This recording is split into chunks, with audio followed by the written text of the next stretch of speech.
Book of Job, chapter 4. Then Eliphaz the Temanite answered, If someone ventures to talk to you, will you be grieved? But who can withhold himself from speaking? Behold, you have instructed many. You have strengthened the weak hands. Your words have supported him who is falling, and you have made the feeble knees firm. But now it has come to you, and you faint. It touches you, and you're troubled. Isn't your piety your confidence? Isn't the integrity of your ways your hope? Remember now whoever perished being innocent. Or where were the upright cut off? According to what I have seen, those who plow iniquity and sow trouble reap the same. By the breath of God they perish. By the blast of his anger they are consumed. The roaring lion and the voice of the fierce lion, the teeth of the young lion are broken. The old lion perishes for lack of prey. The cubs of the lioness are scattered abroad. Now a thing was secretly brought to me. My ear received a whisper of it. In thoughts from the visions of the night, when deep sleep falls on men, fear came on me, and trembling, which made all my bones shake. Then a spirit passed before my face. The hair of my flesh stood up. I stood still, but I couldn't discern its appearance. A form was before my eyes. Silence.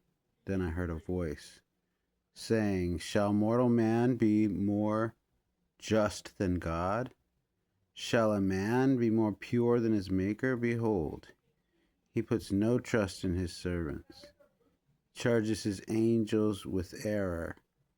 How much more those who dwell in the house of clay, whose foundation is in the dust, who are crushed before the moth. Between morning and evening they are destroyed. They perish forever without any regarding it. Isn't their tent cord plucked up within them? They die, and that without wisdom. Call now. Is there any man who will answer you? Is there any who will answer you, to which the holy ones will turn? For resentment kills the foolish man, and jealousy kills the simple. I have seen the foolish taking root, but suddenly I cursed his habitation. His children are far from safety. They are crushed in the gate. Neither is there any to deliver them, whose harvest the hungry eat up, and take it even out of the thorns. The snare gapes for their substance. For affliction doesn't come out of the dust, neither does trouble spring up out of the ground. But man is born to trouble as the sparks fly upward. But as for me, I would seek God. I would commit my cause to God, who does great things that cannot be fathomed, marvelous things without number, who gives rain on earth and sends water on the fields, so that he sets up on high those who are low. Those who mourn are exalted to safety. He frustrates the plans of the crafty, so that their hands can't perform their enterprise. He takes the wise in their own craftiness. The counsel of the cunning is carried headlong. They meet with darkness in the daytime and grope at noonday as in the night.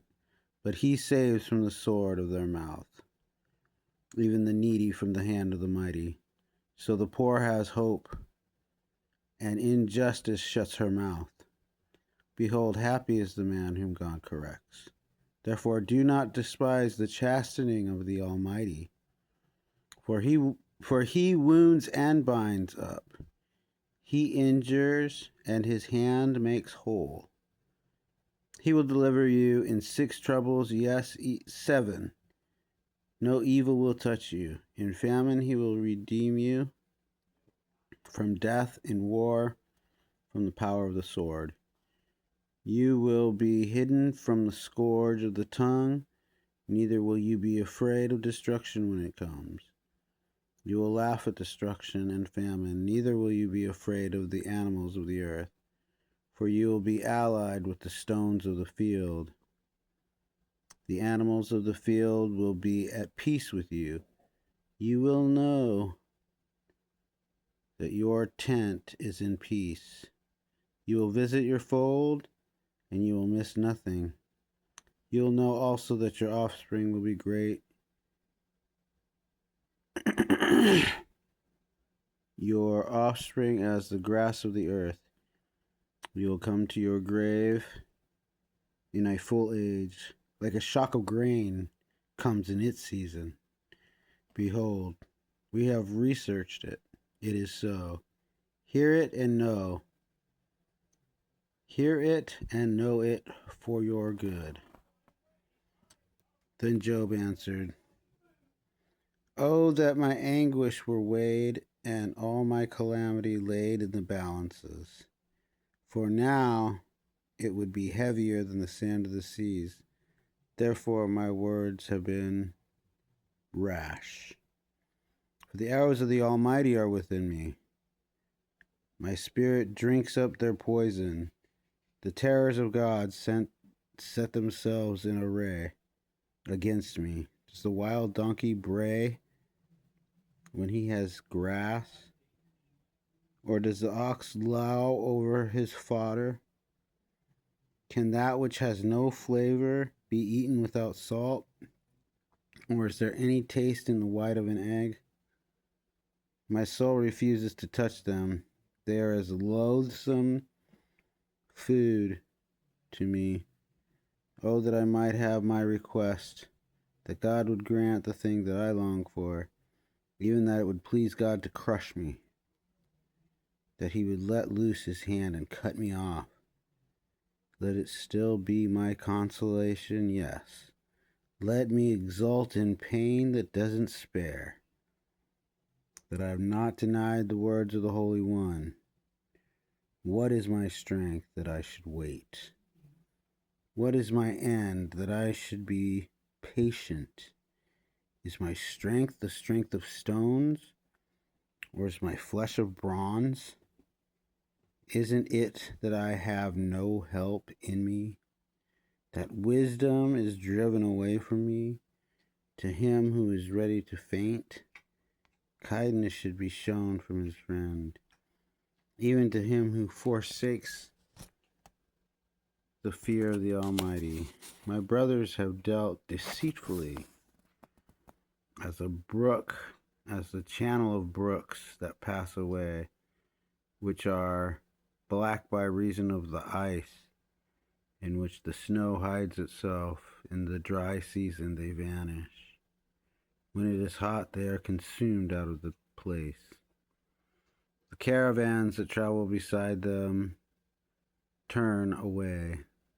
They go up into the waste and perish. The caravans of Tema looked. The companies of Sheba waited for them. They were distressed because they were confident. They came there and were confounded. For now you are nothing. You see a terror and are afraid. Did I ever say, give to me, or offer a present for me from your substance, or deliver me from the adversary's hand, or redeem me from the hand of the oppressors? Teach me, and I will hold my peace. Cause me to understand my error. How forcible are the words of uprightness. But your reproof, what does it reprove? Do you intend to reprove words, since the speeches of one who is desperate are as wind? Yes, you would even cast lots for the fatherless and make merchandise your friend. Now therefore be pleased to look at me, for surely I will not lie to your face. Please return. Let there be no injustice. Yes, return again. My cause is righteous. Is there injustice on my tongue? Can't my taste discern mischievous things? Isn't a man forced to labor on earth? And aren't his days like the days of an hired hand? As a servant who earnestly desires the shadow, as an hireling who looks for his wages, so I am made to possess months of misery. Wearisome nights are appointed to me. When I lie down, I say, when will I arise? The night be gone. I toss and turn until the dawning of day. My flesh is clothed with worms and clods of dust. My skin closes up and breaks out afresh.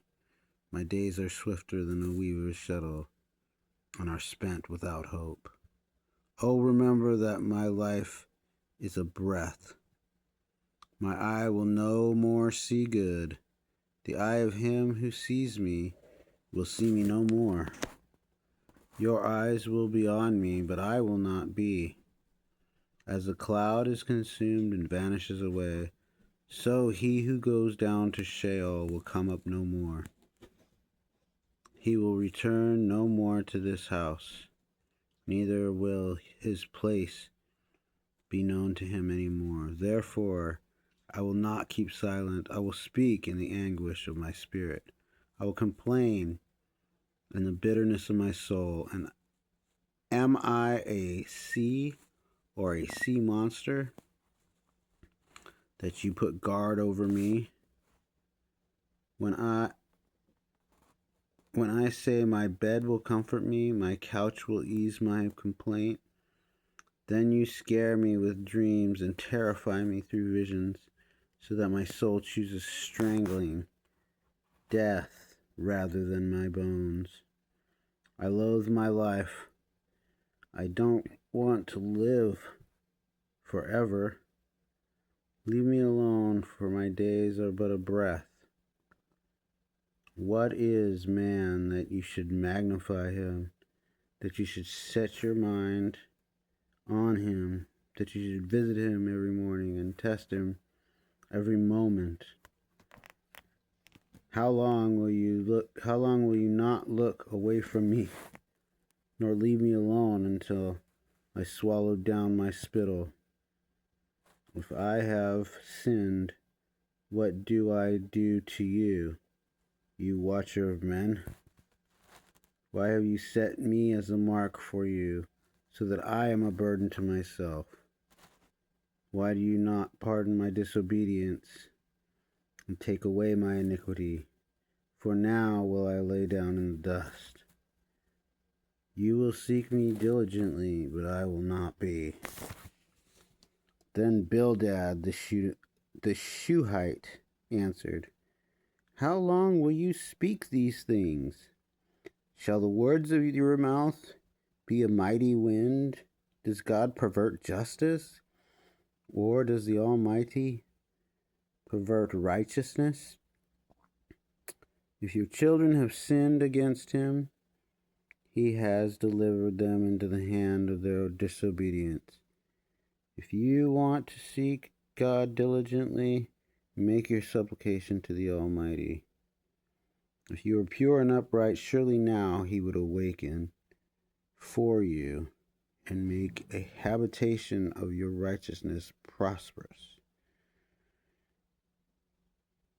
Though your beginning was small, yet your latter end would greatly increase. Please inquire of past generations.